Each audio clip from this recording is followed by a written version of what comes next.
दोस्तों, हमारी ज़मीन पर 12 सबसे हैरत अंगेज और खौफनाक मकामात हैं जहां बहुत ही पैरानॉर्मल एक्टिविटीज रिकॉर्ड हुई हैं। शिफ्ट के साथ साथ प्लेन्स गायब हो जाते हैं, रेडियो और कंपास भी काम करना छोड़ देते हैं और कुछ लोग तो यहाँ तक कहते हैं कि उन्होंने इस एरिया में यूएफओज भी देखे हैं। मैं यहाँ सिर्फ बरमूडा ट्रायंगल की बात नहीं कर रहा, इसके साथ कम से कम 11 और वाइल्ड वोर्टेक्सेस का सिलसिला जुड़ा हुआ है। तो ये आखिरकार हैं क्या और कौन सी ऐसी हिडन पावर है जो इन पॉइंट्स को बाकी दुनिया से अलग बनाती है? इन तमाम तर सवालों के जवाब लेने के लिए हमें लेवन टी सैंडरसन, जो कि एक राइटर और बायोलॉजिस्ट थे, उनकी लाइफस्टाइल और लाइफ स्टोरी को रीड करना होगा। और सबसे अलग बात है कि सैंडरसन पैरानॉर्मल एक्टिविटीज के बहुत बड़े रिसर्चर थे और सबसे पहले उन्होंने ही वाइल्ड वोर्टेक्सेस वर्ड इन तमाम पॉइंट्स को प्रोनाउंस करने के लिए यूज किया था। सैंडरसन अपने हर सफर के दौरान होने वाली हर एब्नॉर्मल एक्टिविटी को नोट करते थे। तो चले वन बाय वन करके इन तमाम मकामात को एक्सप्लोर करते हैं। हमारी वाइल्ड वोर्टेक्स की लिस्ट में सबसे ऊपर यानी पहले नंबर पर है Bermuda triangle. Bermuda triangle Atlantic ocean का वो एरिया है जो बरमूडा आइलैंड, फ्लोरिडा और पोर्टो रिको के बीच एक ट्रायंगल बनाता है। इस जगह का नाम इसलिए मशहूर हुआ क्योंकि यहाँ से जहाज और प्लेन्स बगैर किसी निशान के गायब हो जाते हैं। इसके मुतालिक कुछ गैर मामूली थ्योरीज भी मौजूद हैं, जैसा कि कुछ लोग कहते हैं कि यहाँ यूएफओज एक्टिविटीज होती हैं, कुछ कहते हैं कि ये कोई दूसरी डायमेंशन का पोर्टल है और कुछ लोग इसे समुद्र का शैतानी हिस्सा कहते हैं। सन 1945 में 5 मिलिट्री ट्रेनिंग प्लेन्स फ्लोरिडा से उड़े। रडार पर सब नॉर्मल था, पर अचानक पायलट ने मैसेज दिया, the compass is not working, we don't understand where we are. इस मैसेज के बाद से लेकर आज तक इन प्लेन्स का कुछ अता पता नहीं चल पाया।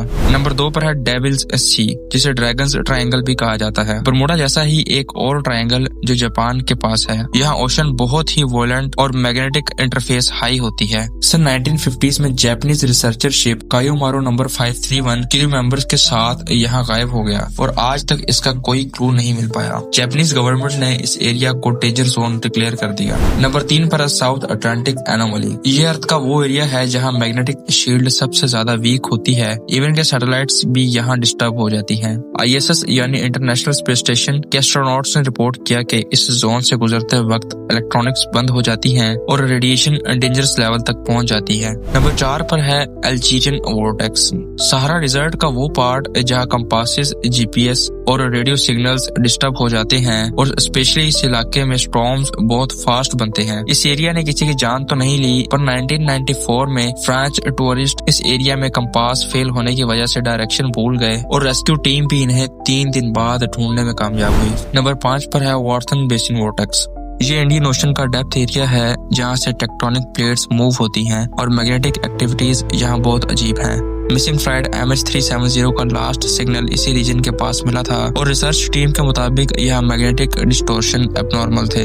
मजीद आप फ्लाइट MH370 की ये डिटेल्ड वीडियो इसी चैनल पर देख सकते हैं, जो कि इजी डिस्क्रिप्शन में भी मिल जाएगी। नंबर 6 पर है ईस्टर आइलैंड वोर्टेक्स, यानी मोआई स्टैचूज वाला आइलैंड। अर्थ के मैग्नेट्स यहाँ बहुत स्ट्रॉन्ग मिलते हैं। इस आइलैंड पर टूरिस्ट के कंपास 24 घंटे मोशन में रहते हैं और निडल किसी एक डायरेक्शन में स्टेबल नहीं रहती। नंबर 7 पर है हवाई वोर्टेक्स। हवाई के तीनों आइलैंड के बीचों बीच एक हिडन ट्रायंगल है जहाँ बोट्स और प्लेन्स नेविगेशन इश्यूज फेस करते हैं। सन 2008 में एक फिशिंग बोट गायब हो गई। GPS लास्ट सिग्नल का सर्कुलर रूट दिखाता रहा, जैसे कोई बोट को गोल गोल घुमा रहा हो। नंबर 8 पर है नॉर्थ पोल वोर्टेक्स। यहाँ मैग्नेटिक नॉर्थ और जियोग्राफिक नॉर्थ अलग हो जाते हैं और कंपास उल्टा चलने लगता है। सन 1930s का एक एक्सप्लोरर एयरक्राफ्ट इस जोन में 7 घंटे तक लॉस्ट रहा क्योंकि कंपास गलत डायरेक्शन दिखा रहा था। नंबर 9 पर है साउथ पोल वोर्टेक्स। एंटार्क्टिका के इस एरिया में वेदर और मैग्नेटिक फील्ड दोनों अनस्टेबल होते हैं। सन 2016 में साइंटिफिक ड्रोन्स यहाँ क्रैश हो गए क्योंकि GPS फ्रीज हो गया था और डायरेक्शन चेंज नहीं हो पा रही थी। नंबर 10 पर है न्यू हाइब्रिडस वोर्टेक्स।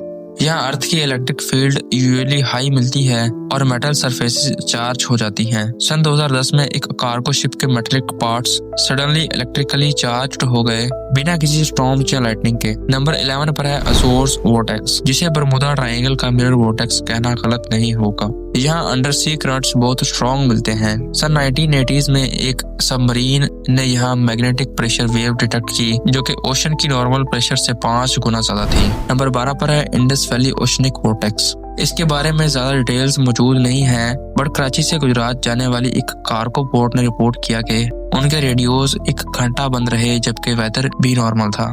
तो दोस्तों ये थे अर्थ के वो 12 वाइल्ड वोर्टेक्सेस, वो जगह है जहाँ इंसान की समझ, साइंस और लॉजिक अक्सर जवाब दे जाती है। कहीं जहाज गायब हो जाते हैं, कहीं पुरानी सिविलाइजेशन एक पल में मिल जाती है और कहीं कंपास पागल होकर घूमना शुरू कर देता है। सवाल सिर्फ एक ही रहता है, ये सब नेचुरल है या फिर सच में कोई हिडन फोर्स काम कर रही है। कुछ लोग ले लाइंस को जिम्मेदार ठहराते हैं, कुछ लोग इन प्लेसेस को पोर्टल्स कहते हैं और कुछ कहते हैं कि ये दुनिया के वो राज हैं जो शायद ही हमें समझ में आए। दोस्तों इस बारे में आप क्या राय रखते हैं? कमेंट बॉक्स में अपनी राय का इज़हार जरूर कीजिएगा और अगर वीडियो अच्छी लगी तो वीडियो को लाइक और चैनल को सब्सक्राइब करके बेल आइकन को ऑल पर जरूर सेट कीजिएगा ताकि आने वाली हर नई वीडियो सबसे पहले आप तक पहुंच सके। तो मिलते हैं नेक्स्ट वीडियो में, तब तक के लिए अपना बहुत सा ख्याल रखिएगा। अल्लाह हाफ़िज़।